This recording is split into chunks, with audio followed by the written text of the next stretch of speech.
Yo,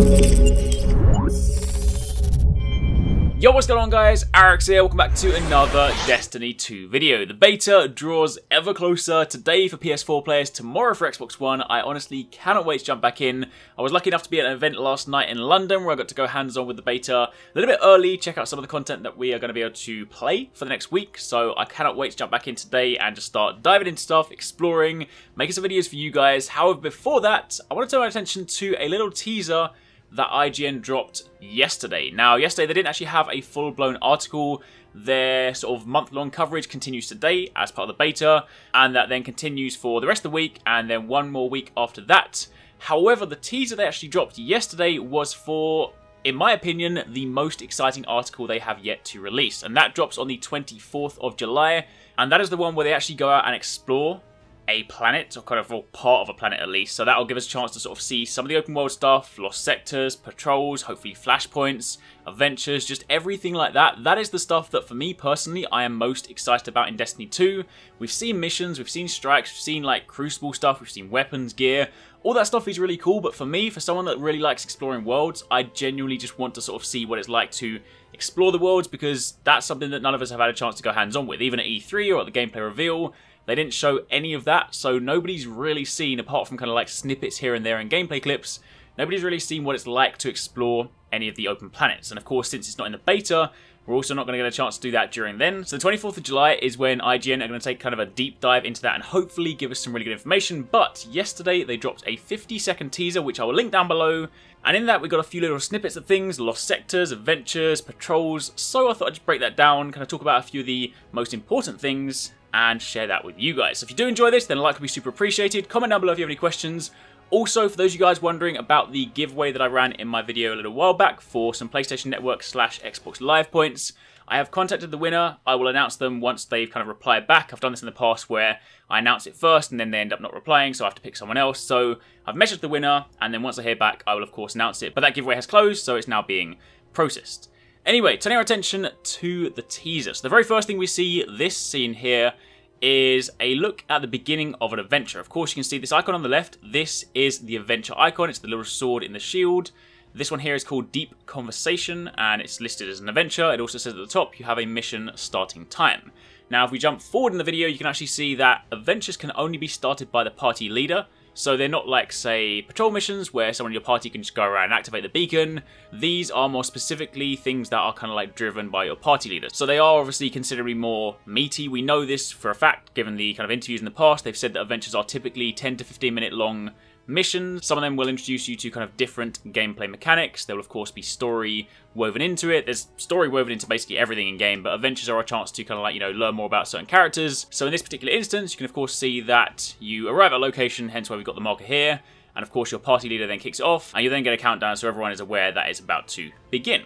Now it also lists down below the rewards, and that, interestingly enough, if you zoom in, is a material needed to unlock a node in your subclass. If you jump back to any of these subclass trees for any of the classes, you'll see if you go down to any of the nodes that are not unlocked, they need this item here in order to unlock those perks. And if you actually zoom in on here, you can see that icon there is indeed, or at least it looks like it's the same thing. It's obviously slightly low res because it's taken from a 720p video, but I'm pretty sure, because it looks more like kind of a crystal shape and not an engram shape, pretty sure that is one of those things. So for those of you guys looking to unlock both nodes for your subclass tree, then it looks like adventures are going to be one of the sources for this material that is important to upgrading your subclass. So that in itself is pretty interesting.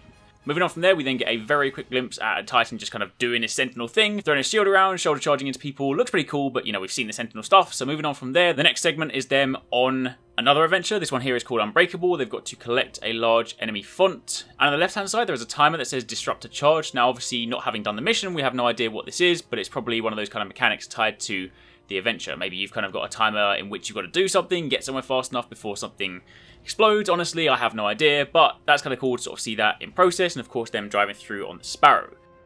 Moving on from there, we then have a public event. We've got the Ether Harvest. You've got to destroy the Servitor to cut off the fallen Ether supply. So they're fighting this big boss Servitor. And then jumping over to the following segment, you can of course see that you can still pick up patrols whilst on adventures, so they are still running with the Unbreakable adventure they did before, whilst also doing the Disrupt Vex Construction public event. The description for this one is that you have to prevent the Vex from fortifying their underground structures, and of course you've then got integrations remaining, so again, same kind of thing, wage enemies, defeat them, job done. Patrols are pretty simple, but either way, they're still there and they can run in unison with your adventures. There's a look at another patrol mission here. This time around it's Glimmer Extraction, so you've got to expel extraction crews. Again, much like we've seen before, they drop in, you kill them, job done. So on the patrol front, things do look largely similar to what we're used to. I imagine there will still be a few new patrols, things we haven't seen before, but format-wise, I don't imagine they're going to kind of differ too much, because obviously there's a lot of other stuff that is going to give us our variety. So patrols are still there, and of course, as I've mentioned in the past, there is a timer for them on the map, so if you guys do want to track them down actively, then you'll know exactly where you need to be when, without having to go to a third-party website.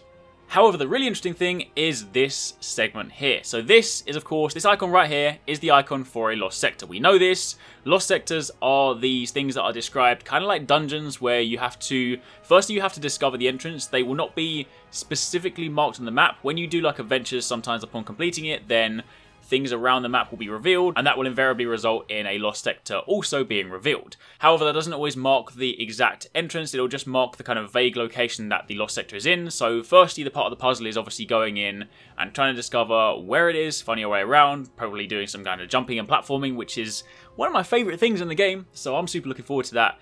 But either way, you'll see these markings, and these will of course indicate that you are kind of going the right way. So in this situation, it looks like they're kind of working their way towards a lost sector, because the second segment is them kind of in this sort of underground segment, fighting some Cabal, and then after that, they actually have a boss here. Now, it is entirely possible that this boss is tied to something else, but given the kind of structure and the flow of the actual video, the fact they've kind of gone looking at a lost sector and then they're now fighting a boss who's got a name. This one is called Thirdron or Thirdron, however you're supposed to pronounce it. He's obviously a Vex Minotaur boss, or at least a kind of elite. He might not be an actual full-on big boss, but this could well be them working their way down into a lost sector. Now, the other interesting thing as well is that these lost sector icons also appear on the map. As mentioned, once you kind of do an adventure, they'll then be shown. You can kind of use that to sort of dictate where you should be going. But when you weren't really kind of sure what to look for, they actually blended in quite well. But actually, when you know what you're looking for, you can actually see there are, in this instance, 5 different lost sectors just shown on Nessus. Now, there could well be more, because of course there are only a select number of adventures done here, so it could well be as you complete more, they then reveal more. But as it stands on the map that we see in this little segment, we can already see 5 different lost sectors marked. Now, if each of those is then tied to its own kind of unique weapon or gear or something really cool, then there's going to be a lot of stuff for us to discover. Multiply that by, 4 different maps, then we're looking at potentially 20 plus lost sectors. That could be really, really awesome. So that in itself is pretty sweet. Of course, you can see them here marked with the little kind of archway icon. However, if we dial back a second, then hovering over this, now, in truth, I'm still not 100% certain what this is. I'm assuming these are kind of main mission icons. I could be wrong, they could be something else entirely. But hovering over here, you can see this one here is called Exodus Black, Thinking About Death.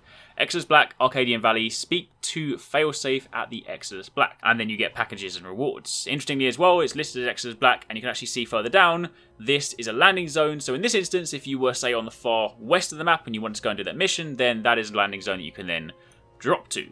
And then the interesting thing is, this part here, it's a little bit faint, but if you go up here, you can actually see that icon in the background where it says objective complete appears to match the icon of that on the map. So this is probably them completing an objective from that, what I'm going to assume is a mission at this stage. Obviously, we don't know right now, but the kind of background is pretty cool. Looks like they're kind of getting to sort of where you would expect there to be, like, I don't know, a teleporter or like a boss fight. So could well be one of those kind of multi-stage missions, and then you get to the end of it and you have like a big fight, and then obviously you then round out with your rewards. So that's pretty sweet. Aside from that, the rest of it is pretty much just what we've seen before. A few more snippets at some public events, another sort of boss like Cabal. Again, this could well be a lost sector, or it could be tied to the adventure. In this situation, this also has the combination blow on the left-hand side, so that's probably linked to the adventure we saw from before, so it might well be a boss at the end of that adventure. But again, until we really kind of get the full video, it's a little bit hard to say. But either way, that is still very, very cool. This is probably the most we've seen at this stage of kind of open world exploration, and I definitely want to see more. This is just the sort of stuff that I personally love. I think I'm probably going to spend most of my time when Destiny 2 comes out discovering lost sectors, because it's going to be kind of hard to sort of work out what you should be doing. Do you do the missions? Do you do like the lost sectors? Kind of do you go and do like Crucible? Whatever you want to do. And I think I'm probably going to spend a lot of my time sort of exploring maps, trying to discover all the secrets, because that is going to be super fun for me. But anyway, for the time being, that's it. July 24th is when the full video goes live, so once that does drop, hopefully we'll get some more clarity on this stuff, and of course I will then follow up later on with some more information. And of course, also today I'll have some beta videos for you guys once it goes live. Going to be checking out the Sentinel and a few other things, and I'll probably also be live streaming a little bit later on this evening. But until then, thanks for watching, take it easy, catch you next time, peace out.